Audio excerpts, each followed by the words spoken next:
నమస్కారం మిత్రులారా, మీరంతా ఎలా ఉన్నారు?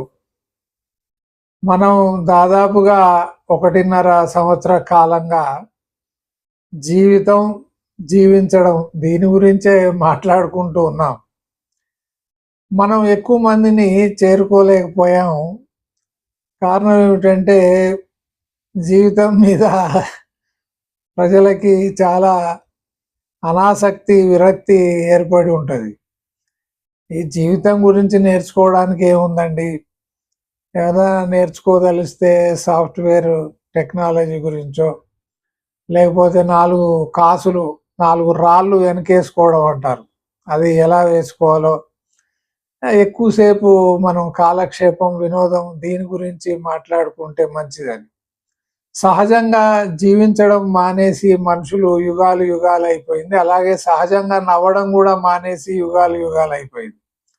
నవ్వడానికి కూడా వీళ్ళు ప్రత్యేకంగా టీవీ సహాయమో లేకపోతే ఈ ఓటీటీ వీటి సహాయంతోని అనేక జోక్స్ చూసి నవ్వుకునేటువంటి పరిస్థితి వచ్చింది అనమాట. అంటే సహజంగా నవ్వేటువంటి స్వభావాన్ని కూడా వీళ్ళు కోల్పోయారు. చాలా దురదృష్టవంతులు అనమాట. ఎందుకంటే నవ్వగలిగేటువంటి ఒకే ఒక ప్రాణి మనిషి. నవ్వడానికి కూడా మనకు ఏదో ఒక సాధనం కావాల్సి వచ్చిందంటే మనం ఏ స్థాయికి దిగజారిపోయామో అర్థమవుతుంది. నవ్వకపోతే ఒక రోగము, నిజానికి రోగమే. మళ్ళీ డాక్టర్లంతా చెప్తుంటారు ఎక్కువసేపు నవ్వుతూ ఉండాలండి, నవ్వుతే మీకు ఏ జబ్బులు రావని. కానీ నవ్వలేకపోతున్నారే, సమస్య అది కదా. సరే, ఈరోజు మనం దేవుడు, నమ్మకం దీని గురించి మాట్లాడుకోదలిచాం. చాలా యుగ యుగాలుగా దేవుడికి సంబంధించి అనేక వివాదాలు, తగాదాలు, రకరకాల వాదనలు, ప్రతివాదనలు ఇవన్నీ ఉన్నాయన్నమాట. దేవుడు ఉన్నాడా అని కొందరు, లేడని కొందరు, ఉన్నాడని కొందరు, ఉంటే ఒకడా ఇద్దరా అనేకమా, ఈ విధంగా రకరకాల దీని మీద కామెంటరీస్, వ్యాఖ్యానాలు ఉన్నాయన్నమాట. అయితే ఈరోజు అసలు చరిత్రలోకి మనం వెళ్ళి ఈ దేవుడి విషయం మనిషికి ఎందుకు అవసరం వచ్చింది, ఈ దేవుడి పట్ల మనిషికి ఆసక్తి ఎందుకు కలిగింది అది చూస్తే, చూడండి, మనిషి తన పొట్టకూటి గురించి పని చేసుకునేటువంటి రోజుల్లో, అంటే వ్యవసాయం రాకముందు వీడి ఆలోచన, వీడి జీవితం అంతా కూడా మరుసటి భోజనం ఎక్కడ దొరుకుతుందా అని ఆలోచించడానికే సరిపోయింది. మనిషి కూడా కేవలం తన యొక్క ఆకలి దప్పులు తీర్చుకోవడం, తనకు కలిగినటువంటి సహజమైనటువంటి కోరికలు తీర్చుకోవడం. సహజమైన కోరికలు ఏమున్నాయి, ఇంకా వాడికి భౌతికమైనటువంటి సెక్స్ తప్ప. సో కడుపు మంట ఒకటైతే ఈ కోరికల మంట 2, వీటితోనే సరిపోయేది. సో మనిషి ఎప్పుడైనా, ఆది మానవుడు దేవుడి గురించి ఆలోచించినట్టుగా మనకు ఎక్కడ కనబడదు. ఎందుకంటే ఆ గుహలలో మనకు దొరికినటువంటి ఆ చిత్రాలు, వాళ్ళు ఆ గోడల మీద, రాతి గోడల మీద వాళ్ళు వేసుకున్నటువంటి చిత్రాలు అవన్నీ చూస్తే జంతువుల బొమ్మలు దించడం తప్ప, లేకపోతే వాళ్ళ జీవన విధానానికి సంబంధించి ఏ విధంగా వేటాడేవాళ్ళు, వాళ్ళ ఇళ్ళు, ఇలాంటి చిత్రాలు తప్ప మనకు పూజలు, దేవుడు విగ్రహాలు, గుళ్ళు, గోపురాలు, మసీదులు లేదా చర్చులు ఇలాంటివి మనకు అక్కడ కనబడవు అనమాట. అయితే ఇది ఎప్పుడు వచ్చింది? వ్యవసాయం వచ్చిన తర్వాత వచ్చింది.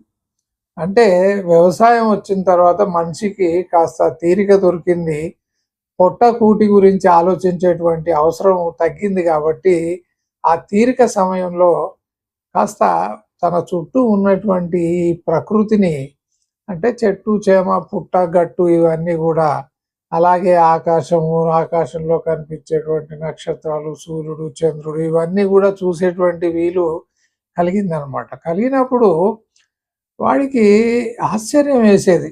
ఇప్పుడు ఆ చంద్రుడు ఉన్నాడు, సూర్యుడు ఉన్నాడు, వీరు ఎట్లా నిలబడి ఉన్నారబ్బా అక్కడ ఆకాశంలో అది పడకుండా అది గుండ్రగా కనబడుతుంది, బంతిలాగా ఉన్నట్టుంది.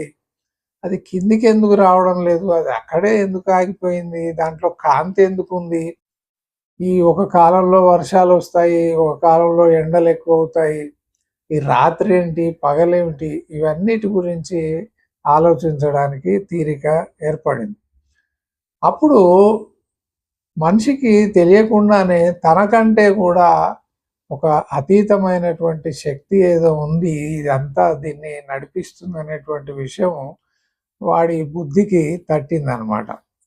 అంతేకాకుండా మనిషి ఎక్కడి నుంచి వచ్చాడు, మనిషి తిరిగి ఎక్కడికి పోతున్నాడు, ఎందుకు పుట్టాడు, ఈ జీవితం వెనుక ఉన్నటువంటి ఉద్దేశం ఏమిటి, మనిషి కనబడకుండా పోతున్నాడు కదా చావు తర్వాత, ఎక్కడికి పోతాడు, ఏం చేస్తుండొచ్చు అక్కడ, ఇలాంటి ఆలోచనలు కూడా అన్నీ వచ్చాయి. చాలా సాధారణమైనటువంటి భాషలో మనం అసలు ఈ మతం, భగవంతుడు ఏ విధంగా పుట్టాడో తెలుసుకునేటువంటి ప్రయత్నం మనం చేస్తున్నాం. అయితే అక్కడి నుంచి మొదలైంది ఈ భగవంతుడి యొక్క లొల్లి. మొత్తానికి ఏది కూడా నిత్యంగా లేదు, అంటే ఏది కూడా కనబడ్డట్టే కనబడి కనబడకుండా పోతుంది. ప్రతిదీ కూడా పొద్దున కనిపించినటువంటి సూర్యుడు రాత్రి సమయంలో కనబడడం లేదు, రాత్రి వచ్చినటువంటి చంద్రుడు మళ్ళీ తిరిగి పొద్దుటి వరకు ఏమైపోతున్నాడు. సో ప్రతిదీ కూడా అశాశ్వతంగా కనిపిస్తుంది. తన జీవితం కూడా, తను కూడా తన చుట్టూ ఉన్నటువంటి మనుషులు చనిపోవడం ఇవన్నీ చూస్తున్నాడు. కాబట్టి ఈ చావనిది, నిత్యమైనది, అనునిత్యమైనది ఏదైనా ఉందా? ఎప్పుడు చెదిరిపోనిది, చెరిగిపోనిది, చెరపలేనిది ఇదేదైనా ఉందా? అశాశ్వతమైనటువంటి ఈ జీవితంలో, సృష్టిలో శాశ్వతమైనది ఏదైనా ఉందా అనేటువంటి ప్రశ్న దగ్గర వచ్చి ఆగిపోయాడండి. ఇంకా అక్కడ అప్పుడు తనకున్నటువంటి తర్కం ద్వారా, పరిశీలన ద్వారా చూసినట్టయితే ఈ సృష్టి వెనుక ఏదో ఒక ప్రధానమైనటువంటి ఉద్దేశం ఉన్నట్టుగా ఆ వ్యక్తికి తోచింది. అయితే మొదట్లో మీరు ఆశ్చర్యపోతారు, శాశ్వతమైనది ఏది, సృష్టికి మూలమైనది ఏది అన్నప్పుడు గ్రీకు దేశంలో ఉన్నటువంటి ఎంతోమంది తాత్వికులు, అంటే ఫిలాసఫర్స్, ఆ సృష్టికి మూలము నీరు అని అన్న వాళ్ళు కూడా ఉన్నారు, నిప్పు అని అన్న వాళ్ళు కూడా ఉన్నారు, అణువులు అన్న వాళ్ళు కూడా ఉన్నారు. నేను మాట్లాడేది 2500 నుంచి 5000 సంవత్సరాల క్రితం ఉన్నటువంటి సంగతి. ఆ రోజుల్లోనే సృష్టికి మూలం ఈ పంచభూతాలు, అదే మనం ఇండియాకు వచ్చేసరికి పంచభూతాలు అన్నారు. గాలి, నీరు, భూమి, ఆకాశం, అగ్ని, ఇవి ఈ పంచభూతాలు. భూతం అంటే ఏమి లేదండి, ప్రాణి అని అర్థం. భూతము అంటే ప్రాణి, అంటే వీటికి కూడా ఒక ప్రాణ స్వరూపాలే, వీటికి కూడా చైతన్యం ఉంది, చైతన్య స్వరూపాలే. వీటి కలయిక వల్ల కొత్త కొత్త పదార్థాలు ఏర్పడుతూ ఉన్నాయి. అంటే ప్రధానమైనటువంటి మూలకాలు, పదార్థాలు ఈ 5 అని ఇక్కడ భారతదేశంలో చెప్తే, అక్కడ గ్రీకు దేశంలో వాళ్ళు కూడా ఈ విధంగానే చెప్పడం జరిగింది. అయితే ప్రతి ఒక్కరు కూడా ఈ సృష్టికి మూలమైనటువంటి పదార్థం ఏదైతే ఉందో, సృష్టి ఆ పుట్టుకకి, తర్వాత దాని యొక్క కొనసాగింపుకి, మనుగడకి, ఆ తర్వాత దాని అంతర్ధానం అవడానికి, అంటే కనబడకుండా పోవడానికి ప్రధానమైనటువంటి కారణం భగవంతుడు అని అన్నవాళ్ళు ఉన్నారు. మీకు అది నచ్చకపోతే దైవం అనండి, మరొక పేరు పెట్టుకోండి, లేకపోతే సత్యం అనండి. రకరకాలుగా పదాలను వాడారు. పదాలన్నీ కూడా మానవుడు సృష్టించినవి కాబట్టి పదానికి పెద్దగా అర్థం ఏమీ లేదు. పదం సహాయంతో నువ్వు ఏ రోజు కూడా దేన్ని పూర్తిగా అర్థం చేసుకోలేవు. ఈ ఒక్క వాక్యం మీద మీరు దృష్టి పెట్టండి.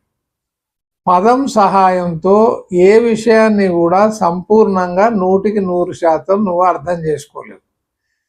కాబట్టి భగవంతుడికి సంబంధించి గొడవలు, ఈ వివాదాలు, ఈ లొల్లి ఎందుకు మొదలైందంటే పదాల సహాయంతో పదాలను అర్థం చేసుకొని ఆ పదాలను ఇతరులకు అర్థం చేయించేటువంటి ప్రయత్నంలో అనేక గొడవలు వచ్చేసాయి అన్నమాట.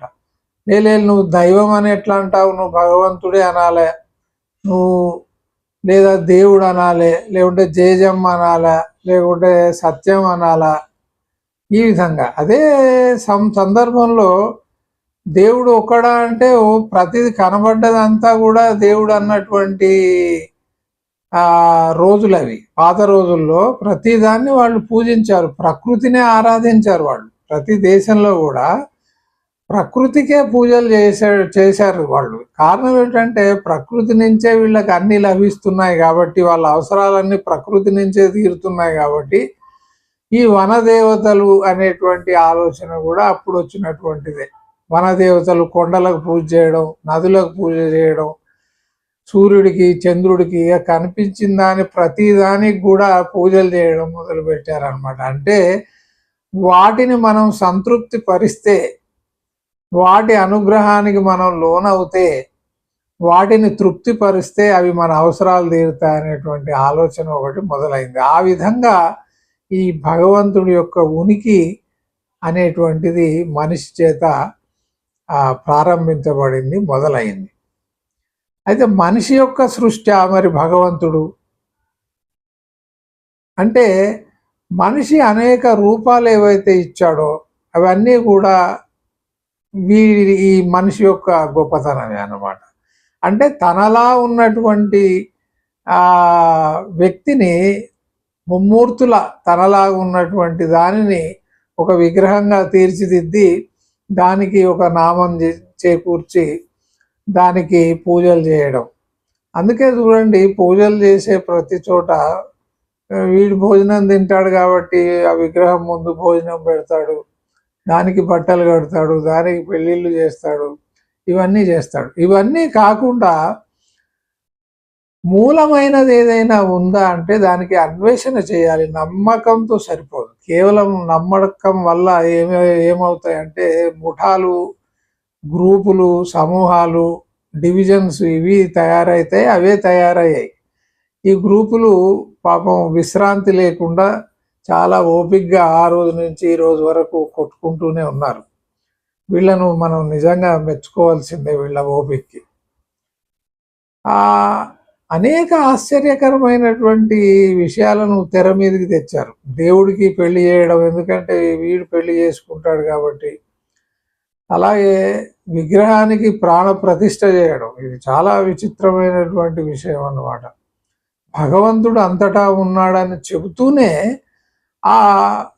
ఆ యొక్క విగ్రహానికి అది దేంతో తయారు చేయబడింది అయినప్పటికీ కూడా దానికి ప్రాణ ప్రతిష్ఠ చేసి, అంటే దేవుణ్ణి దాంట్లో తీసుకొచ్చి కూర్చోబెట్టి ఇప్పుడు ఆ విగ్రహానికి శక్తి వస్తుందన్నమాట. అంటే ఆ శక్తికి కావాల్సినటువంటి ఏర్పాట్లన్నీ కూడా మనిషే చేస్తాడు. రకరకాలుగా మంత్రాలు, తంత్రాలు, పూజా విధానాలు, ఇవన్నీ ఈ విధానాలన్నీ 2-3 వేల సంవత్సరాల క్రితం ఎక్కడ ఉన్నాయండి? 1000 సంవత్సరాల క్రితం ఎక్కడ ఉన్నాయి? మారాయి విధానాలు. అప్పుడు ఉన్నటువంటి విధానాలు వేరు, ఇప్పుడు వచ్చినటువంటి విధానాలు వేరు. కాబట్టి విధానాలు మారాయంటే ఆ విధానాలను తీసుకొచ్చింది మనుషులు కాబట్టి. సో అక్కడి నుంచి దేవుడి లొల్లి ఈ విధంగా ప్రారంభమైందనమాట. ఇది కేవలం మొదటి భాగం మాత్రమే. దీని తర్వాత మరొక భాగాన్ని మనం మాట్లాడుకుందాం. నమస్కారం.